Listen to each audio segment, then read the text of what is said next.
house music producers. Today we are going to discuss how we can create more energy with our drops, more impact with our drops by simply utilizing an auto filter on our drum group.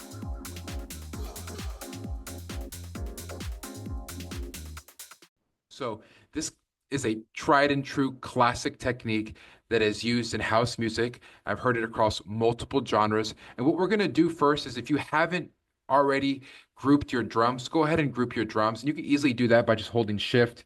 And then you can see how I'm highlighting everything, right? By just pressing my down arrow.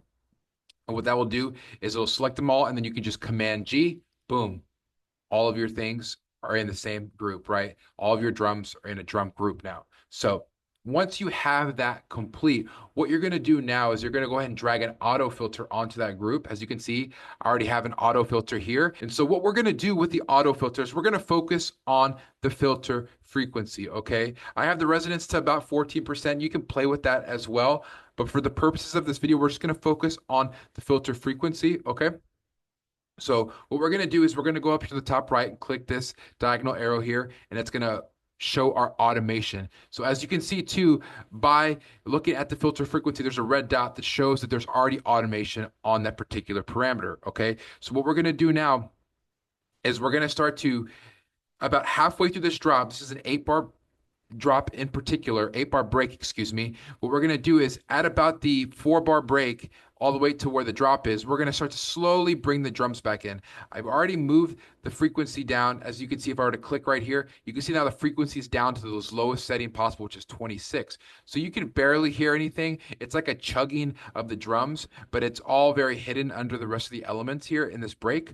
So from here, what I've decided to do, and you can do this to taste, I typically do the last like 4 to 8 bars, but you can experiment, play around with what works best for your genre or your style, right? Your signature sound. So in this case, I halfway through this break, 4 bars in, I utilized a filter frequency automation here to where I, slightly curved it. You can do that by holding the option button here, and then you can just move it up here. So I can curve it just by holding option, right? And that's for purposes of this video. So I'm going to go back to what I originally had. And so what we'll do as the drop approaches, we'll start to bring all the drums back in. It creates a lot of energy and a really, really nice, impactful drop that carries through quite nicely. So let's listen to the drums soloed, okay, without the rest of the song in, just so we can hear what exactly that we're working with here.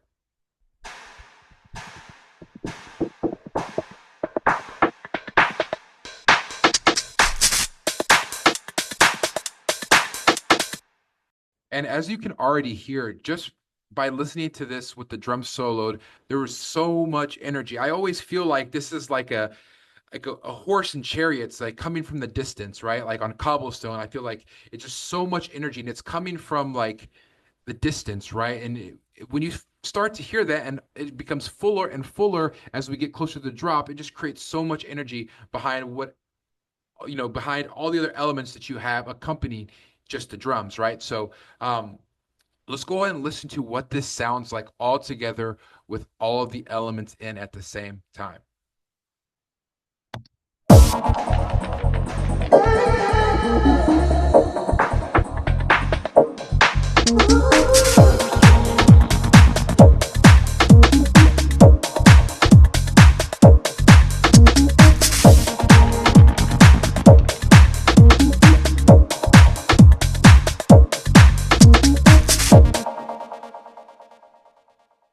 And as you can see and hear, right, we created a lot of tension using that little bit of a filter, right? And then when the drop happened, the drums were back at their regular filter frequency of 12 and a half, and the song continues, right? So it's these little things, along with snare rolls, along with crash builds, right? Like they can create so much amazing energy. If you found this helpful, follow for more value, and we'll see you on the next one.